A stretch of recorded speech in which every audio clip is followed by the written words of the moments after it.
चांद का वो इलाका जिसके नाम से ही डरते हैं रूस और अमेरिका, ये जगह आखिर इतनी भयानक क्यों है?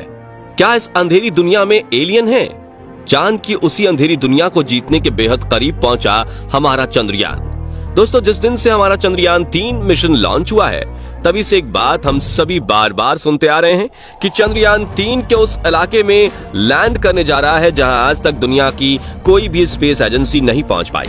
चांद की एक रहस्यमय दुनिया जिसके बारे में किसी को कुछ मालूम नहीं है। जी हाँ, हम बात कर रहे हैं चांद के दक्षिणी ध्रुव इलाके की, एक ऐसा इलाका जहां हमेशा अंधेरा रहता है और खून जमा देने वाला सर्द तापमान भी।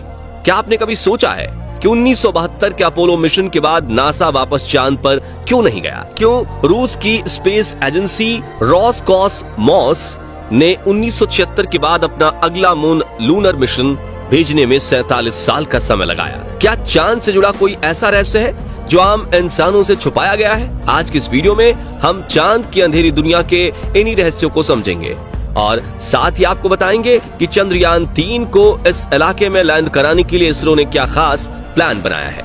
इसलिए वीडियो को अंत तक जरूर देखिएगा। दोस्तों, जैसा कि आप सभी जानते हैं, चंद्रयान 3 ने 14 जुलाई 2023 के दिन श्रीहरिकोटा के सतीश धवन स्पेस सेंटर से अपनी एक लंबी उड़ान भरी थी और इस समय से सभी मुश्किलों को पार करते हुए चांद के आखिरी ऑर्बिट में ये पहुंच चुका है। अब आगे इसके लैंडर की डी ऑर्बिटिंग शुरू की जाएगी और धीरे धीरे इस करके 23 अगस्त की शाम ये चांद के दक्षिणी ध्रुव पर लैंड कर जाएगा। लेकिन यही आखिरी पड़ाव इस पूरे मिशन का सबसे मुश्किल पार्ट है। यहाँ तक हमारा चंद्रयान 2 भी इसी स्टेप पर आकर फेल हो गया था। लेकिन सवाल ये उठता है कि चांद की दुनिया इतनी खतरनाक क्यों है? आइए इसे थोड़ा गहराई से समझते हैं। दोस्तों, हमसे 3,84,400 किलोमीटर की दूरी पर मौजूद चंद्रमा हमारी पृथ्वी की एक नेचुरल सैटेलाइट है। धरती से देखने पर यह भले ही हमें गोल नजर आता हो, लेकिन हकीकत में ये भी पृथ्वी की तरह थोड़ा अंडाकार है। चांद का वायुमंडल बहुत ज्यादा पतला है और ये हीलियम, ऑर्गन, सोडियम और पोटेशियम से मिलकर बना है। चांद पर पानी भी मौजूद है जिसकी खोज साल 2009 में हमारे चंद्रयान 1 ने की थी।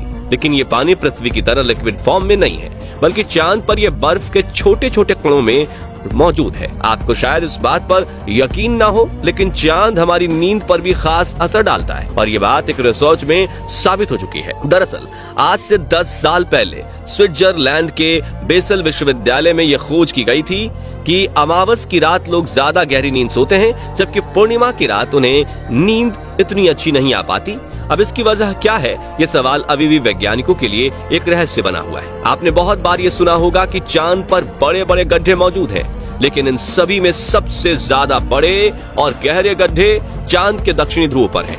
साथ ही इस इलाके में गड्ढे की गिनती भी सबसे ज्यादा है। आप ये जानकर हैरान हो जाएंगे कि चांद के दक्षिणी ध्रुव पर एटकिन बेसिन नाम का एक क्रेटर यानी गड्ढा है जो चंद्रमा का सबसे बड़ा गड्ढा है। इस गड्ढे का व्यास 2500 किलोमीटर और गहराई 8 किलोमीटर है, यानी इसके अंदर एक के ऊपर एक 110 कुतुब मीनार खड़ी हो सकती है। और ये सिर्फ चांद ही नहीं, बल्कि हमारे पूरे सोलर सिस्टम का सबसे बड़ा गड्ढा है। दोस्तों, चांद की दक्षिणी ध्रुव ऐसी ही खतरनाक गड्ढों से भरी हुई है। इन गहरे कुओं में करोड़ों साल से सूरज की एक किरण तक नहीं गई है।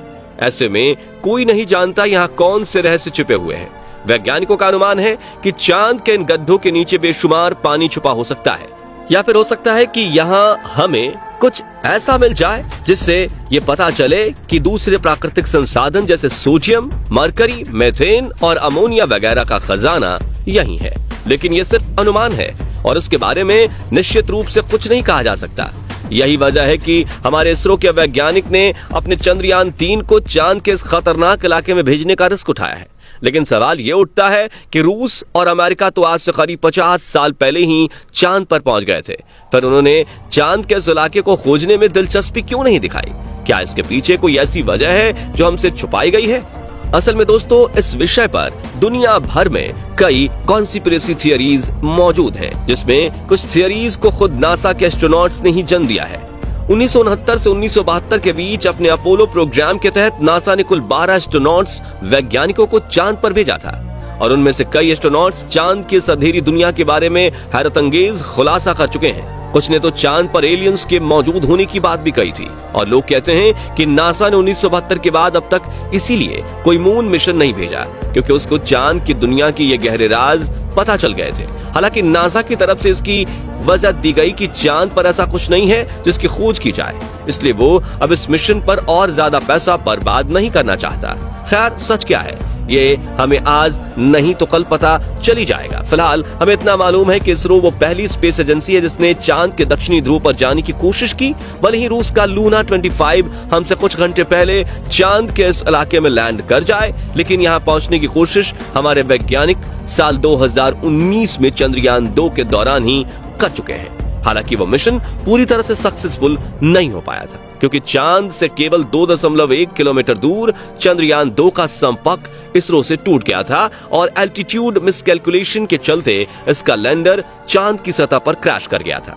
दोस्तों, चांद के दक्षिणी ध्रुव को सिर्फ इसके गड्ढे ही इतना खतरनाक नहीं बनाते, बल्कि यह बेहद ठंडा तापमान भी इस जगह के भयानक होने की एक बड़ी वजह है। असल में चांद के इस इलाके में कभी भी धूप नहीं पड़ती, जिसके चलते यहाँ कुछ हिस्सों का तापमान -150 डिग्री सेल्सियस तक पहुंच जाता है। इतनी ज्यादा ठंड हम इंसानों के सरवाइव करना तो दूर की बात, यहाँ भेजे जाने वाले लैंडर और रोवर्स का काम करना भी हद से ज्यादा मुश्किल बना देते हैं। यही वजह है कि इसरो से पहले कोई भी स्पेस एजेंसी चांद के इस इलाके में अपना मिशन भेजने की हिम्मत भी नहीं कर पाई। अब अगर चंद्रयान 3 की बात करें तो इसरो वैज्ञानिकों ने इसको चंद्रयान 2 की हर एक कमी और गलती से सीखकर पहले से कहीं ज्यादा मजबूत और एडवांस बनाया है ताकि ये मुश्किल से मुश्किल परिस्थिति में सफलतापूर्वक लैंड कर पाए। उदाहरण के लिए पिछली बार चंद्रयान 2 के लैंडर में 5 थ्रस्टर्स लगाए गए थे, लेकिन इस बार लैंडर के बैलेंस को ध्यान में रखते हुए इसके अंदर 4 और भी ज्यादा पावरफुल थ्रस्टर्स इंस्टॉल किए गए। साथ ही इस बार विक्रम लैंडर की लेग्स को भी पहले से ज्यादा बड़ी और मजबूत बनाया गया है और इसकी फ्यूल कैपेसिटी भी चंद्रयान 2 से ज्यादा है ताकि जरूरत पड़ने पर इसका इस्तेमाल किया जा सके। और सबसे जरूरी चीज कि इस बार चंद्रयान 3 कैलेंडर में लगा on board computer system landing site को एनालाइज करने के लिए तस्वीरों की जगह लाइव वीडियो का इस्तेमाल करेगा और इसको ये वीडियो पहुंचाने का काम करेंगे लैंडर हॉरिजॉन्टल वेलोसिटी कैमरा यानी LHVC।